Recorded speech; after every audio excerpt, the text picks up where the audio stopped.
All right, Simon, welcome to the show. And for those that don't know, Simon Andrews is someone that I've been following along with for a long time. I get his weekly newsletter, and he is someone that I look to fill me in on everything in the world of from technology to publishing to advertising.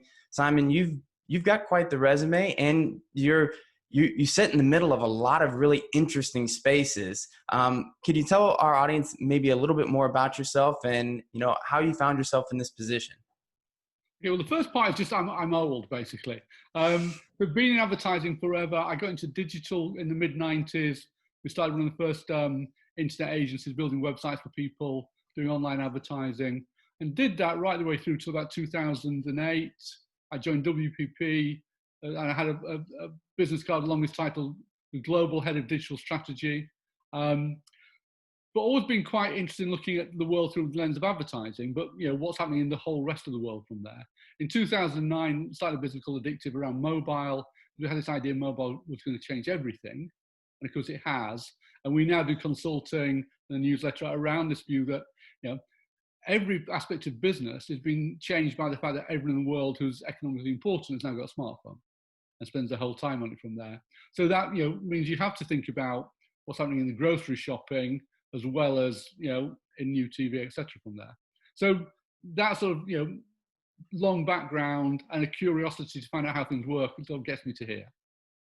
Well, you mentioned the background at WPP and also being able to kind of see the read the tea leaves around mobile. And one of the things that I think has the ability to potentially impact two of those things that you've just mentioned, both advertising and the future of maybe mobile, and just the way that all of us interact with a lot of the different platforms that are out there are the industry positioning around third-party data. And this is something that's being talked about a lot, specifically as it relates to the death of cookies and the proposed methods for replacing these systems. I recently read an article where they went through 10 different kind of methodologies for potentially replacing these things, and none appear to be perfect. So what is the future of user tracking identification in the context of advertising on the web, in your opinion? I think it's a great place to start because it's such a big issue and it does have such big ramifications. One of the things we've been looking at recently, if you think the world's biggest companies, the trillion-dollar companies, Amazon, Google, they're advertising companies. So when you start playing around with this fabric, it's not just that it affects advertising agencies, it affects everybody. And as well as the cookies disappearing, you've got the whole IDFA, so a similar problem with app and the app marketing network as well from there. And I think there's two ways of coming at it. One, we should remember that a lot of the stuff that cookies enabled before was pretty bad. We've all seen that situation where you've looked at something on a site, and you see out the same product for weeks afterwards, because a cookie allows you to track you from that page to wherever you go. And I can serve ads, and if you don't click on them, it costs me next to nothing from there. So we have a sort of lazy form of advertising that's used that technology. It's going away because lots of bad actors use that in ways which are annoying to people, invasion of privacy. I think the problem we've got is we haven't got really anything that allows us to replace that well. There's loads of people looking at different ID solutions, from fingerprinting your browser, what fonts you use on your browser, etc. from there. Whole loads of quite technical nuances, which are sort of interesting, but don't have the ease of use of third-party cookies or the potential to be as what's the right word, as precise. But if you think about the world before digital, people used to use context. So if you wanted to talk about Brazilian Jiu-Jitsu, there would be a magazine about Brazilian Jiu-Jitsu, and you run your ads there. That or if I'm interested in cars, you run your ads in a new car magazine, or where upscale people read like a New York Times or whatever.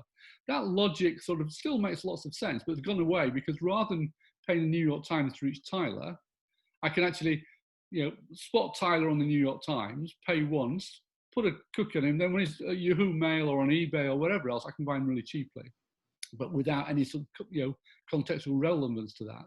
So I think that we'll see context come back. I think the IAB are looking at this quite carefully. A lot of the publishers who've seen the real sharp effects of these changes. Someone was telling me that the value of an iPhone user on the mobile web has fallen dramatically since Safari cookies went, because you can't identify that person anymore. You can't charge as much money for them. So if you're a publisher, then suddenly you've got this huge loss of income. But we're seeing people now starting to understand what can they use from their own data to, get an idea of what this person is. He reads lots of sports news. He reads lots about cars.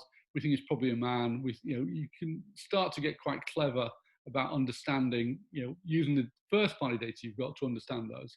And my understanding, if you're at the New York Times or Washington Post or over in the UK newspapers there, most have got some sort of solution being developed which allows them to use their first party data to fashion something which works quite well.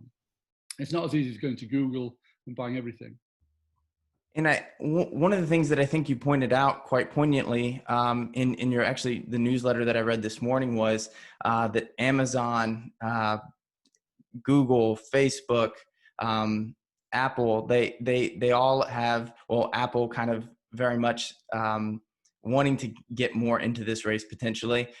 They're advertising businesses, and you also pointed out that this reliance on third-party cookies, assuming that they're completely gone in the next year or two, they're not a perfect form of targeting in of themselves. So let's not act like we're losing something that is of extreme value. You mentioned contextual advertising. It is still a very valid form of audience targeting. It may be a situation of the right tool for the right job, but when you look at those four major parties, the GAFA, if you will, which of those do you think has the strongest position as it relates to, I guess, maybe directing the future of personalized audience targeting?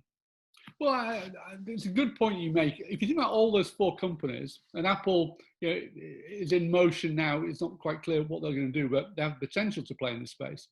But if you go to Facebook and advertising on Facebook, they've got fantastic tools. You can be really precise, but you can't lift those and take them anywhere else. So Amazon or Facebook or Google can all give you a good solution just within their platform.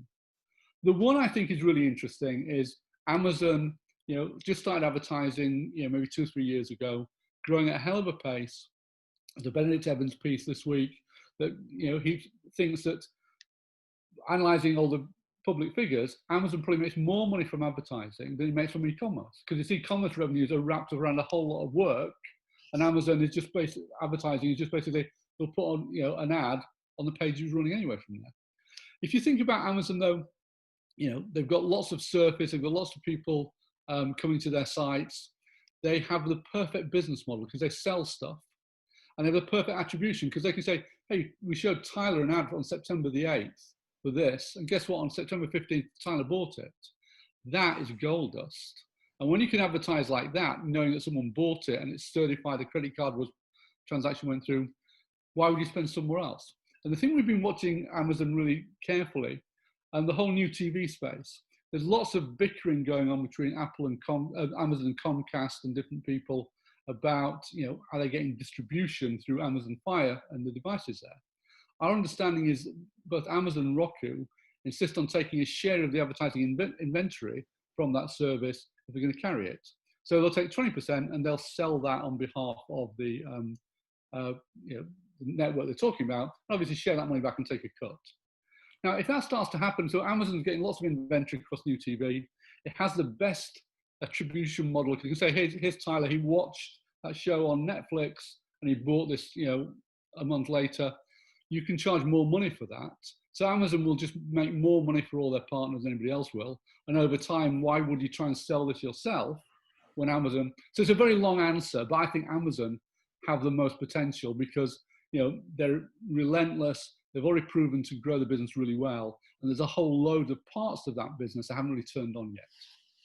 Yeah. And you shared that this morning. That was a revelation to me, just, how much money they're currently earning from advertising. And not only that, Amazon is quite good at chipping away at middlemen. Yes. They've proven themselves successful at that.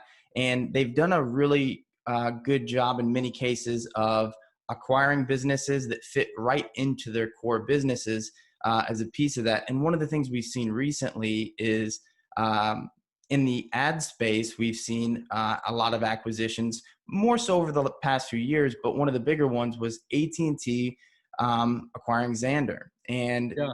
now it's said to be selling said business after a pretty rich multi-billion-dollar deal. Just, I think it was 2018 when the deal took place. So what does this signal to you about the future of competition against Google's mighty ad exchange and the dominance as a necessary, I guess, exchange for publishers, both digital and OTT? I think you have to look at it first. So AT&T is a telecoms company. And over here in Europe, we've seen every big telecom company at some point get involved in advertising, at some point walk away from it. So I was doing some work with Telefonica for 2 or 3 years. They're a really good business. And one day they just closed it. Vodafone, I think, had 5 different startups around advertising. They launched one, closed down a year later. And we were told that the European CEO was very keen on advertising. He saw this as a major opportunity for the telecoms business. He was going to lead us forward. The UK team, suddenly, they're trying to cut costs in the UK and decided we're going to fire these companies. And he argued, the worldwide CEO argued, no, I want to keep them. And was basically told, if you want to keep them, you pay for them. If it's on a UK budget, we're firing them. And telecoms businesses have always been relatively conservative. They make money from you and I paying $40 a month for our phone, etc. And AT&T just seemed to have gone back to that. The guy who was the visionary who wanted to run that business seems to have lost his place, and somebody else comes in and, why would we do advertising? You think back to when they're rolling up AOL, Time Warner rolling up AOL before, the appetite for these things comes and goes. So that isn't a surprise. The thing for me is quite interesting is there is obviously the potential for somebody to, take on the big players. And AppNexus is a great set of tools to do that. All that inventory from Warner Media makes it a really good starting point.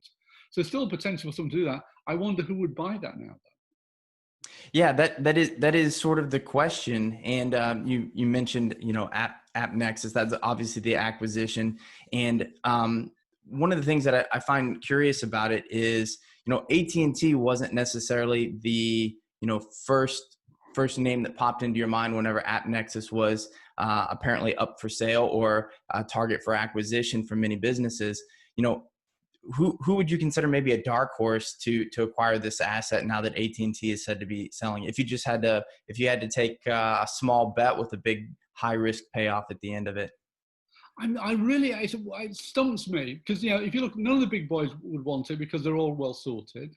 We sort of think that, if you look at something like Roku, I think Roku would get bought by a Google or a Facebook if they could get away with it because, it brings something they don't already have. But, what AppNexus does, those guys do really well.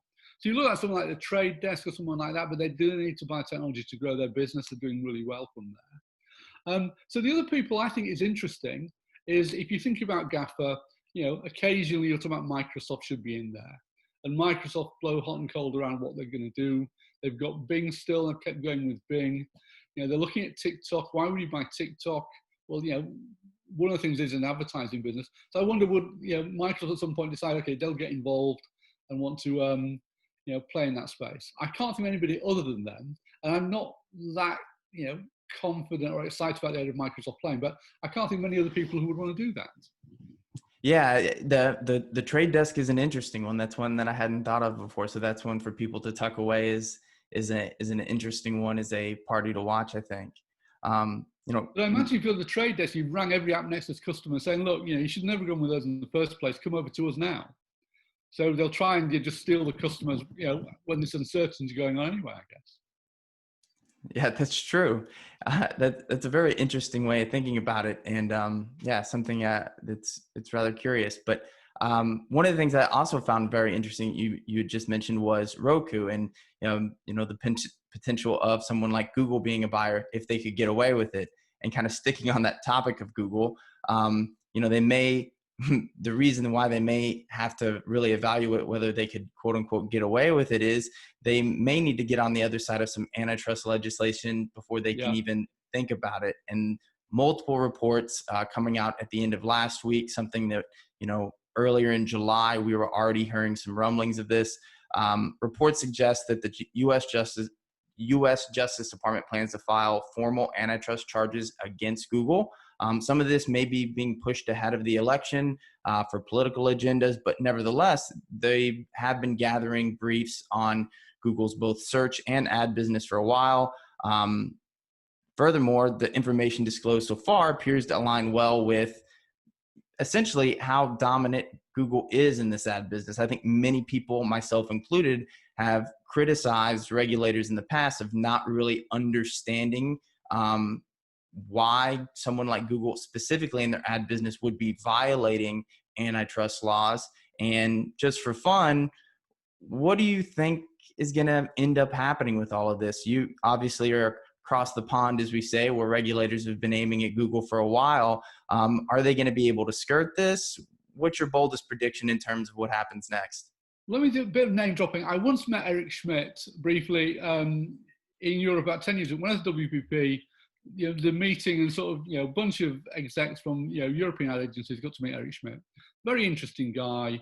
But, he mentioned something and I said, well, so-and-so's done that. I said, well, lots of people can do things that Google can't because we get scrutinized.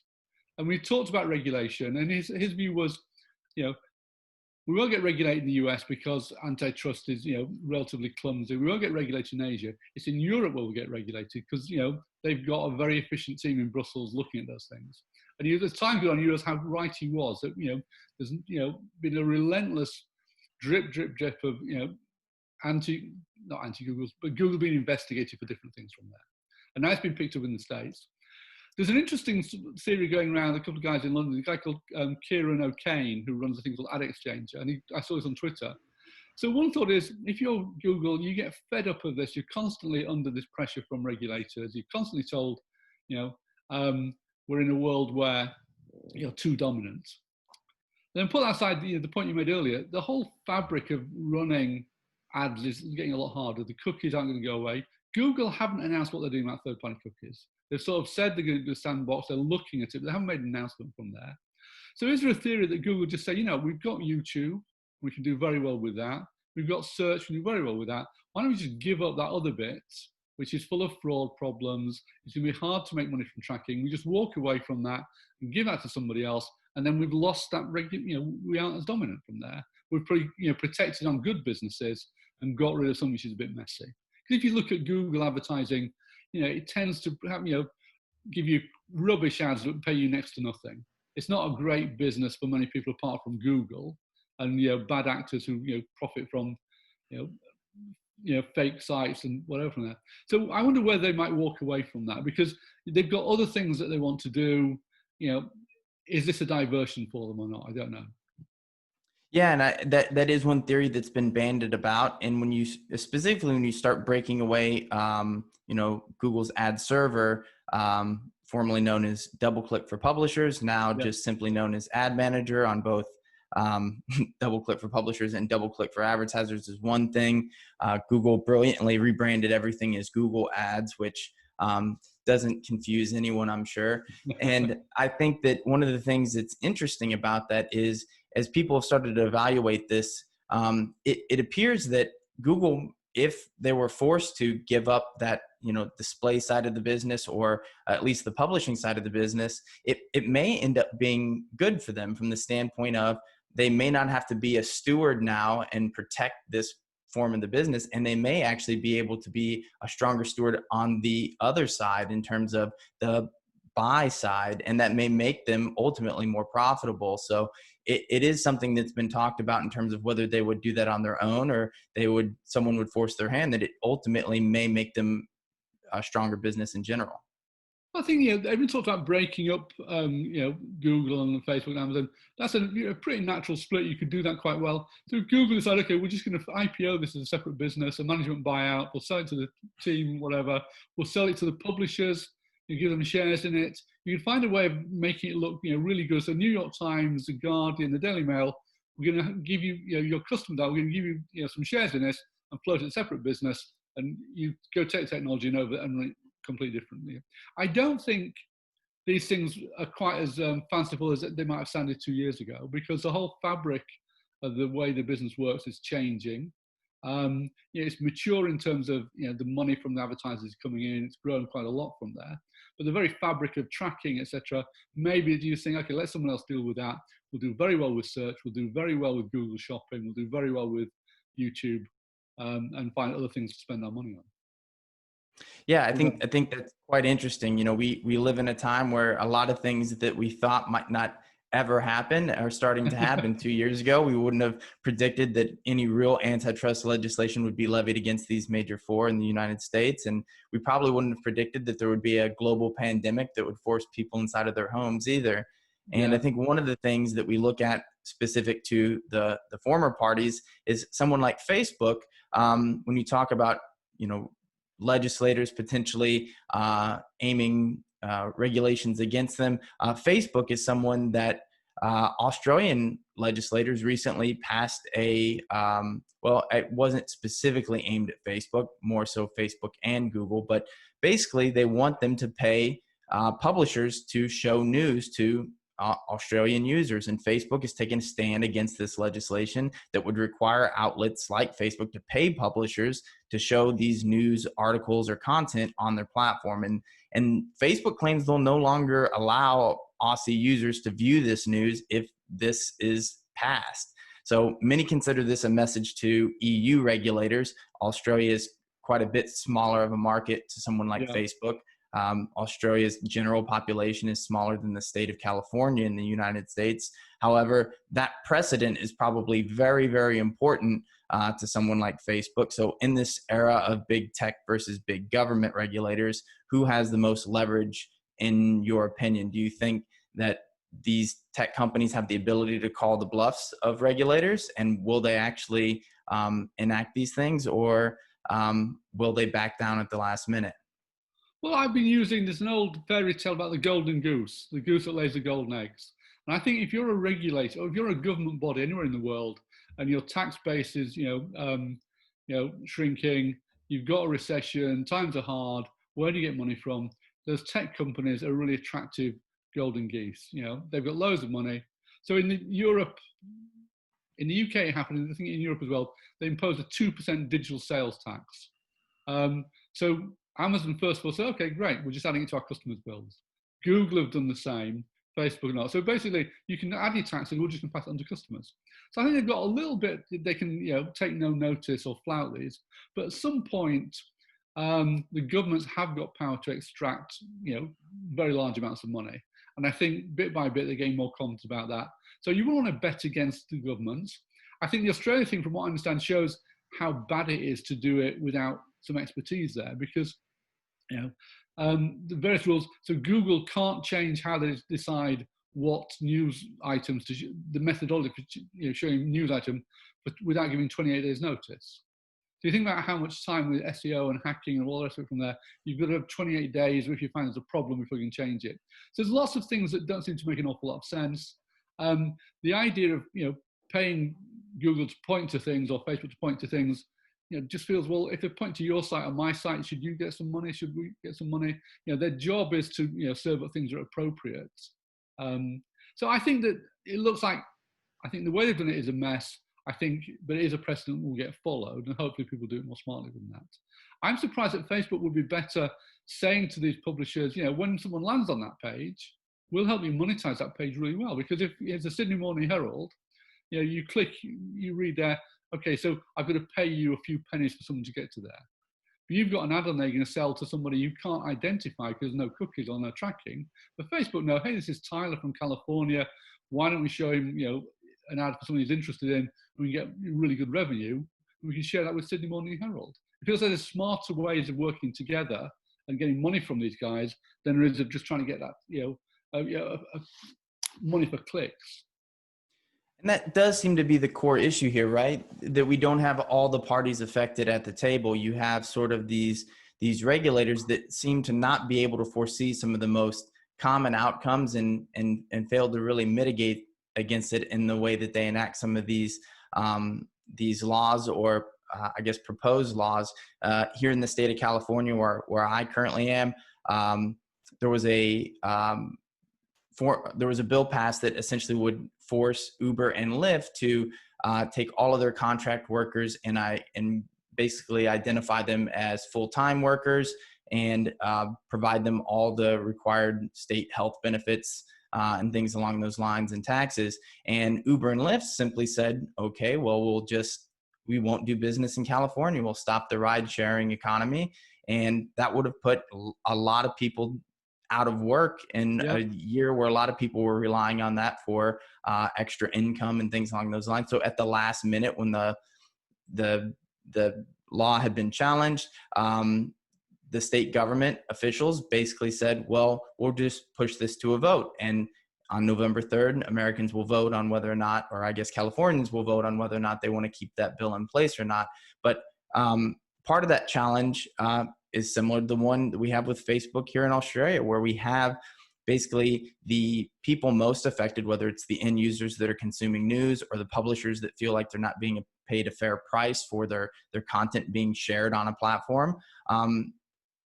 How do we bring all those parties to the table? Is there a scenario in which you think this happens, or do you think that the dynamic in this relationship is always going to be in a situation where maybe the parties that are the most affected are the ones that are, set to be the loser? Well, I think Australia's quite interesting because a lot of the newspapers there have been very vocally owned by Murdoch, so, and most of the big press owners are very critical of the internet because it's eating their lunch from there. Murdoch in particular, from Wall Street Journal, everyone has been very quick to point out you should stop these things happening from there. I think that you need smart people who really understand how things work to try and work out a solution that works for everybody. And at the moment, it's there's a real divide. They're squabbling with each other. I don't know how someone sits in the middle. In the UK, we've got a strange situation that for the newspapers in the UK, just about the only money they've had this year is government money, because government running lots of ad campaigns about COVID, etc. from there. And there's something quite dangerous when all the newspapers, with their power to print a headline and say politicians doing a good job or a bad job, when all your money's coming from a set of politicians from there. So it feels like there's quite a lot of elements in here which need some careful stewarding, but I don't know who's in a position to try and organise that, because Google and Facebook aren't going to help. The newspapers aren't going to help. It feels like there's a divide there, and the problem with that is to your point about the Uber legislation, you get the first idea you thought of implemented. We've had a situation in the UK where they talked about banning Uber in London 2 years ago, and everyone sort of was up and down, well, if you do that, it'd be a nightmare. And they're quite smart, so they just basically put them on notice. And the last 18 months, been loads of other ride apps have started. So the drivers and the customers know that if Uber closed down tomorrow, there's 2 or 3 other ones you could change around to from there. So I think they're now probably more likely to actually put some pressure on Uber because they know that there's an alternative. And Uber, I think, are now being more compliant. But you need smart people to think about how to do these things rather than the clumsy thing of oh, let's do that without thinking a knee-jerk reaction, without trying to think about what might happen. It is quite the predicament, because where we've seen people try to come together in terms of forming groups or bring all parties to the table. In many cases, we've gotten trade organizations, either some with almost no authority or power or influence, or those that have essentially been organized or infiltrated by one of the major parties on Yes. either end. And that's the challenge of it. And I guess that brings us full circle, because I want to come back to something that we started with as it relates to these big parties and kind of the jockeying for position, if you will, amongst each other, specifically as it relates to, something like the death of third-party data or things along those lines. And one party that is specifically responsible for this is Apple. So they've seen a massive increase in their stock price this year, although it's certainly taken a tumble the last couple of days. Yes. Along with most of those other parties we've spent a lot of time discussing today. So they appear to be walling off their garden even more and eyeing a piece of the other party's pie, specifically advertising and maybe search. So what are the chances that this time next year, Apple's competing more directly with Google or Facebook as a search engine and or an ad platform? I think it's very likely. We've been talking about for a few years. It makes no sense for them not to play in advertising, because if you think about the Apple business, it's 2 parts again. So one part of it is you and I paying $1,000 for the latest iPhone. The reason we pay that is because all the best apps and the best content choose to be on the iOS platform. So the other people that are important to Apple, as well as people buying their phones, are the developers who develop those apps. Developers who develop those apps have 2 real functions. One, they're going to acquire customers, which they tend to do with advertising. And 2, they monetize those customers quite often through advertising as well. So advertising is so important to the Apple network. And the change with IDFAs and the privacy, which I think is privacy is a good thing to look at. The clumsy way they talk about closing IDFAs down, has a real impact because it means for any app developer, one, it's going to be much harder and more expensive to find new customers, and two, when you've got them, you're going to find it much harder to monetize those customers with advertising as well from there. So I think at some point Apple realized, well, we want to do privacy, it's the right thing to do, but we need to protect ourselves. So in a situation where they close down lots of options, cause lots of problems, and then redress as a cavalry and come riding and save the day because, hey, we've got an advertising solution which does lots of things that would work really well. So they're talking about being contextual, the data they've got. If you look at how they run the search ads in the App Store, all of the tracking in there is going to stay. So they've got some real advantages. So I think it'd be ridiculous not to. And if you're trying to go from a $2 trillion company to a $3 trillion company, you need new revenue. So advertising again, I keep telling people, people are always a bit funny about advertising. It's a great business model. You can generate lots of money. We talked about Amazon, Google, Facebook. Why wouldn't Apple sit there and provide in a privacy-friendly way a way that their developers can acquire customers really well using their data and pay a tax to Apple for doing so, and monetize the users within the iOS system and pay a tax for Apple to do so?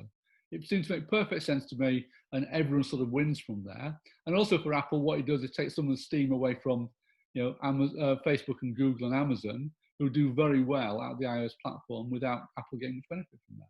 So it's a long way of saying, yes, I agree with you. I think this time next year, there'll be a major player.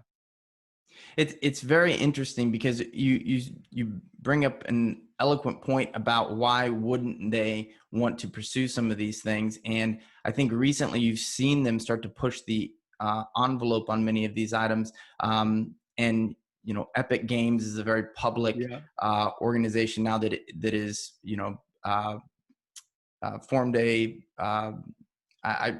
in the US we would call it a lawsuit against Apple for essentially the mechanism in which they've published their games to specifically Fortnite to the Apple App Store. And it was announced yesterday that Apple is basically countersuing them now.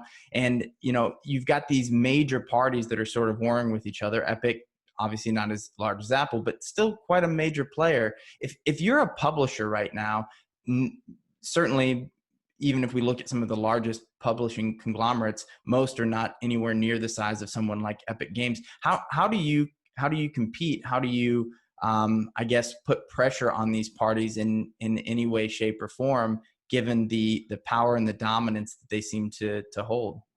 I think you can't really, because you're too small. But you watch someone like Epic, and also Spotify are working with European regulators to complain about the same thing, that why should Apple take 30% of every transaction from there?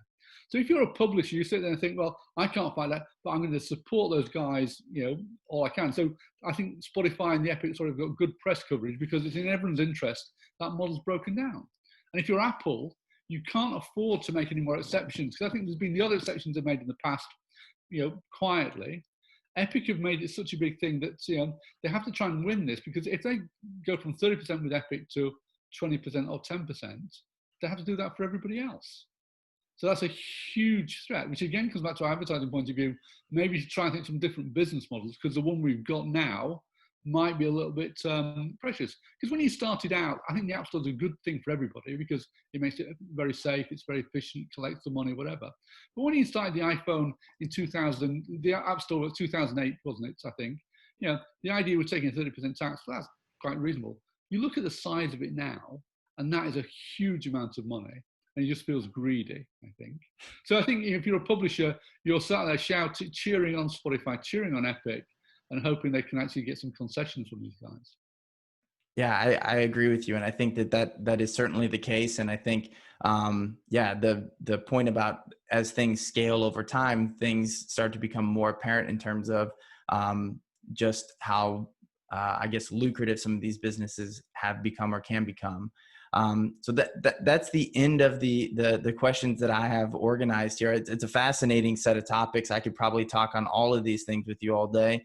But Simon, I want to make sure that I do my due diligence here and give you an opportunity to tell people how they can essentially stay in touch with you regarding many of this information, because I know these are topics that you write about, cover, and discuss quite often. And I'm someone that has benefited quite greatly from following along. So why don't you tell some of those folks that are listening along today how they can stay in touch? Well, we've got a terrible website that every time I look at it, I think we must do some more work. But addictivelondon.com needs a refresh and coat of paint from there. But on there, we've got all our past issues of Fix, our weekly newsletter. And there's a form on there you can sign up. So we do Mobile Fix on a Friday, which is generally the whole industry. And then each Wednesday we do a deep dive on new TV one week, and D2C, we call it merchant the other week. From there, we go a bit deeper from there. So you go to addictivelondon.com, then you can sign up for the newsletters.